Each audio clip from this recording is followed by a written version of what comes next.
Quando o Bolsonaro fala o Genivaldo é bandido, ele falou indiretamente isso, mas ficou, né? Ele não vai perder engajamento, digamos assim, na opinião pública brasileira? Você não acha que está Pois é. entrando agora num circuito de uma certa normalidade, depois das pesquisas, que dá uma vantagem grande para o Lula e tudo mais? Enfim, queria que você comentasse isso. A gente ainda não está numa normalidade, tá, Conde? O que aconteceu de 2013 para cá, 2013 mesmo para cá, foi uma alteração nas hierarquias de valores da sociedade. Eu defendo que isso começou a acontecer em 2008, tá?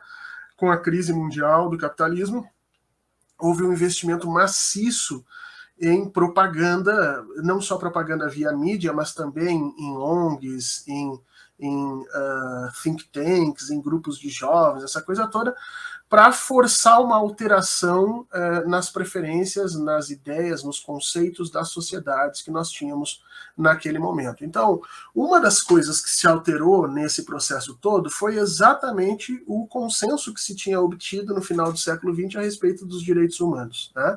A percepção de que nós tínhamos obtido lá no final do século XX que direitos humanos era algo importante e necessário para praticamente toda e qualquer sociedade no mundo que quisesse se chamar de civilizado.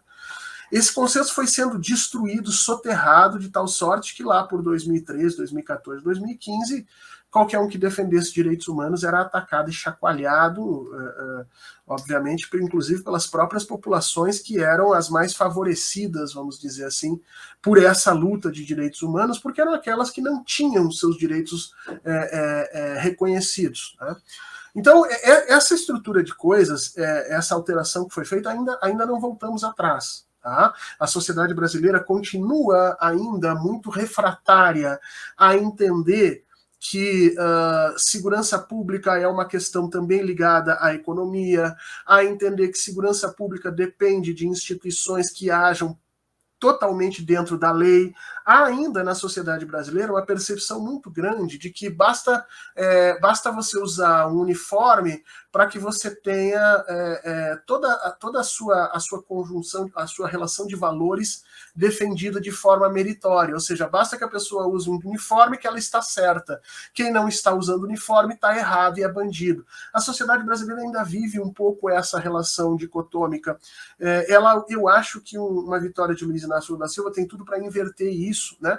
Para que a gente possa voltar novamente a entender as coisas como elas são, né? Agora, é importante você perceber que quando Jair Bolsonaro fala dessa forma, chamando o rapaz de bandido, ele está reforçando a única coisa que ele pode fazer, que é aumentando o apoio que ele consegue entre os radicais que estão do seu lado. E é isso que ele vai fazer nos próximos 6 meses. Jair Bolsonaro jamais vai falar contra os grupos que lhe apoiam, por mais que esses grupos cometam absurdos inomináveis, ele vai continuar defendendo, porque ele sobrevive dessa gente, Conde. A gente olha as pesquisas eleitorais e diz, mas ele não baixa de 30. São esses 30 aí que ele está agradando.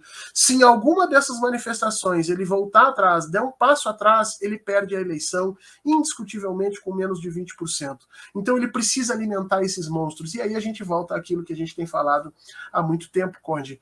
Jair Bolsonaro não é o problema do Brasil. Jair Bolsonaro é um retrato, é uma consequência da perversidade que a sociedade brasileira se tornou em função da enorme desigualdade social e da enorme desigualdade geográfica que nós temos, né? Entre campo, cidade, dentro da cidade, entre centro e periferia, entre as populações, a sua forma de consumo. Quer dizer, a Jair Bolsonaro simplesmente soube representar essa perversidade, mas ela vai continuar lá. Ganhe quem ganhar as eleições de 2022. E esse mesmo grupo que fica feliz que Jair Bolsonaro chama Genivaldo de bandido, vai buscar novos representantes na eleição de 2022, na eleição de 2024, 2026, as que vierem ali adiante.